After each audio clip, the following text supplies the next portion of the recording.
இயேசுங்கிறது யார்? வெளிநாட்டு கடவுளா?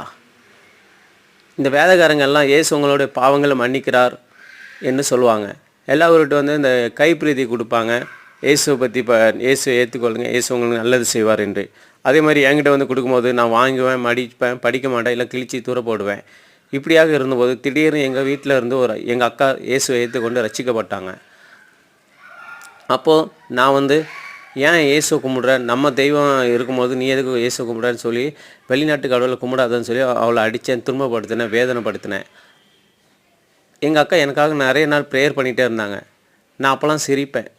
நீயும் இயேசுவும் அவர் ஒரு கடவுளே கிடையாது, அவர் ஒரு மனுஷன், அது ஒரு வரலாறு கதை. நம்ம ஊரில் அவுரப் கௌசிப்பு ராஜாக்கள் இருந்தது மாதிரி அவர் ஒரு காலத்தில் நடந்த கதைன்னு சொல்லி அந்த பைபிளெல்லாம் தூக்கி தூர போட்டிருக்கிறேன். அப்படி இருந்தப்போ ஒரு நாள் என் வாழ்க்கையிலும் ஒரு கஷ்டம் வந்துச்சு. இயேசு உண்மையான தேவன்னு சொன்னாங்களே, கூப்பிட்டு பார்ப்போம் உதவி செய்வாருன்னு. நான் கூப்பிட்டேன், எனக்கும் உதவி செய்தார் இயேசு. அப்போ தான் உண்மையான தேவன் இயேசுன்னு அறிந்து கொண்டேன்.